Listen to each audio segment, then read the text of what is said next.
Those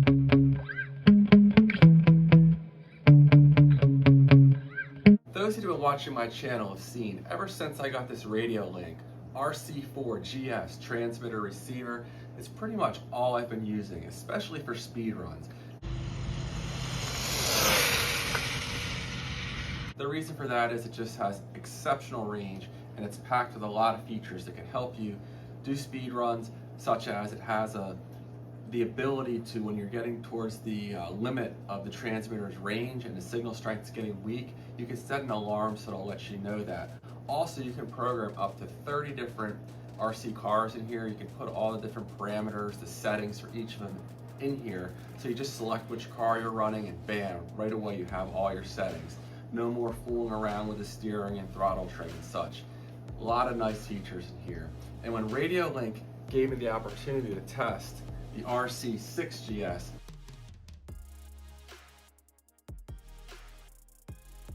I of course jumped at it. This transmitter packs a few more features and also comes with the dual wire receiver that has a 600-meter range,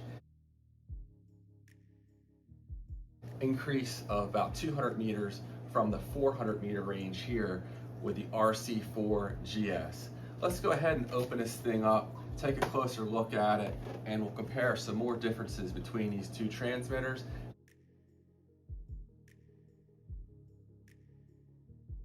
And see if the mild price increase of this unit, these go for about $75 on Amazon, and these are closer to $65. So see what that extra $10 to $15 gets you with the RC6GS. Stay tuned. Okay, right here again we have the RC4GS. This thing has been excellent. It includes a receiver here that has 6 different channels. It says 5 on the box. Maybe one of these is not actually a channel and it's just a power supply. Regardless, most folks using RC cars could care less if it has 5 or 6 channels. 5 is plenty, but it has the one wire, and again the range is about 400 meters. Now the range of this is 600 meters. It comes with the dual antenna receiver and several other nice functions. Now this has the dual antenna receiver. It's 7 channels. I could really care less about the extra channels, but the extra range is quite nice and it provides a more reliable signal. So you get out far, this is going to give you the confidence for speed running. Now you can run these 7-channel receivers that come in here with this. I have run them in several of my cars. I definitely prefer them, but to buy a receiver that comes with this, it's about $20, but they connect right to the. So what else does this include? It does include telemetry where you can see the voltage that the RC car has right on the receiver.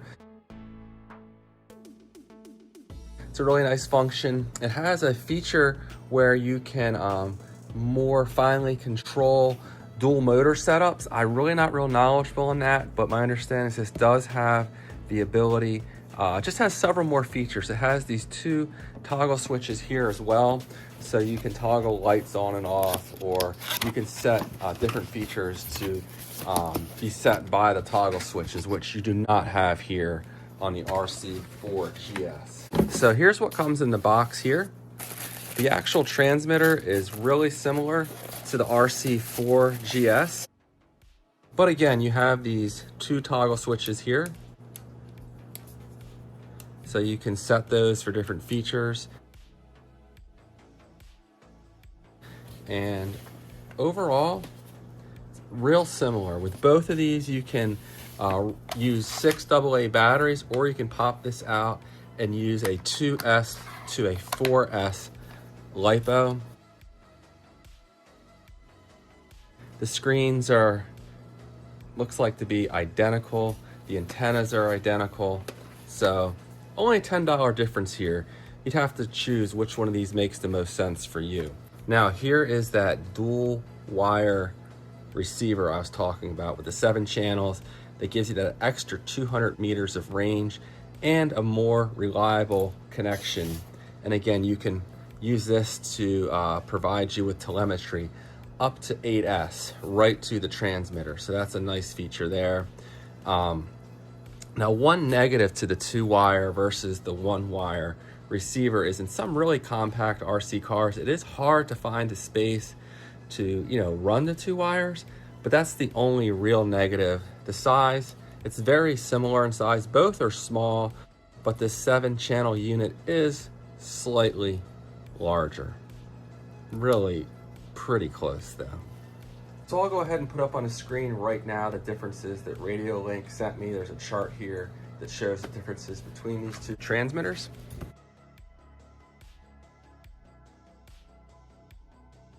And in the manual here, it also shows you all the different things you can do here with the RC6GS, including the toggle switches. These 2 3-way switches. Default, it says it controls channels 5 and 6, but you can use it to control channels 3 to 7, depending on what you want it to do. And honestly, this thing has way more features than I have time to go through here in this video. I'm just doing an introduction video.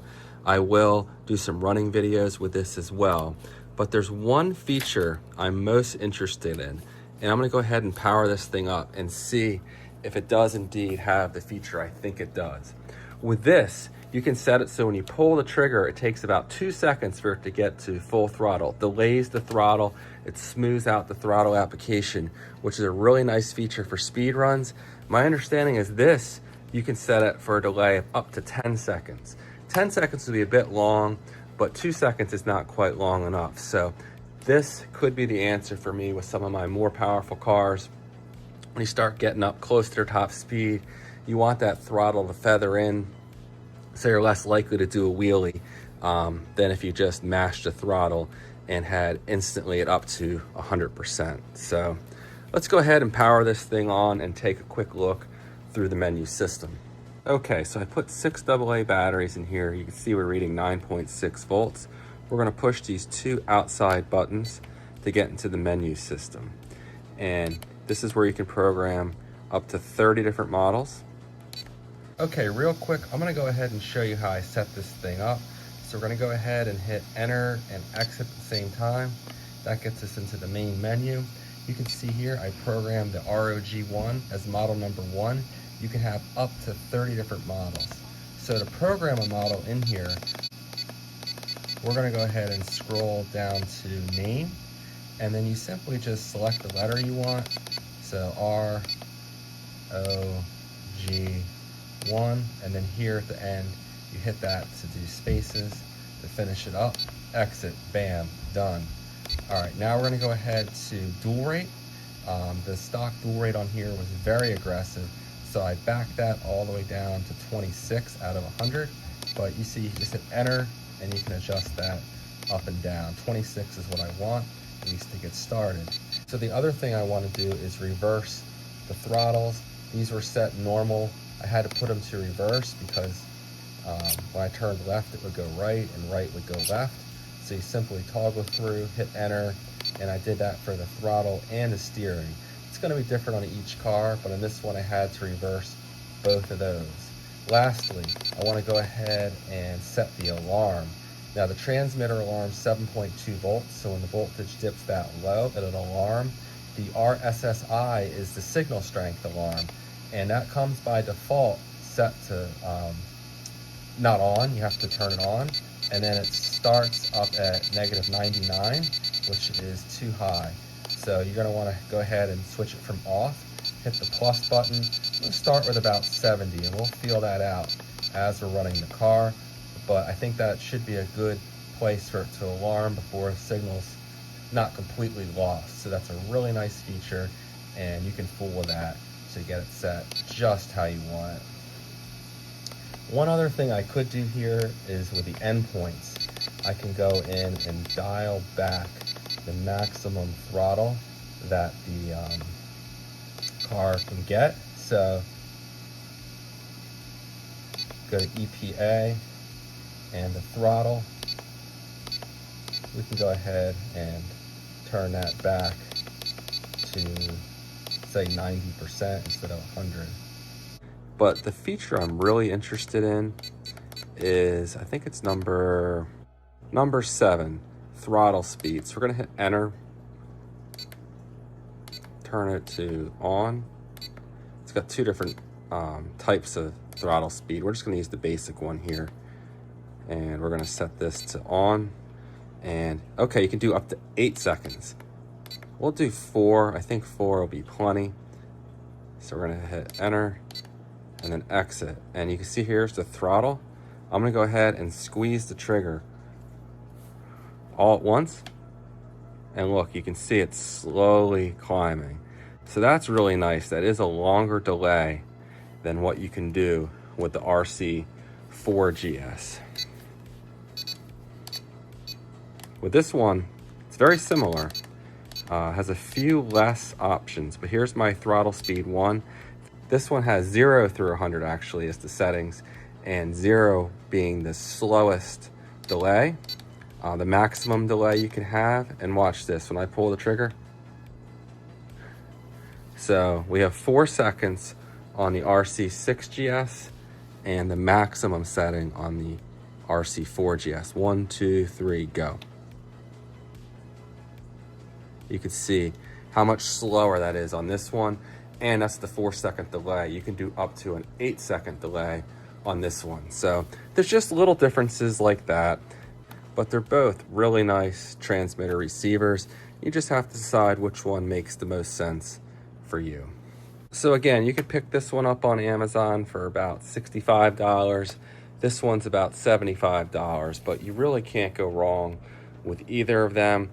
But I'm gonna go ahead and start transitioning some of my cars over to this one just so I can use that longer delay feature with the throttle. Something I really like there, and I think that'll help me out quite a bit with my cars that are prone to doing wheelies at high speed. All right, guys, that's all I have for this one. Thanks for watching, and check out the link in the video description where you can purchase both of these.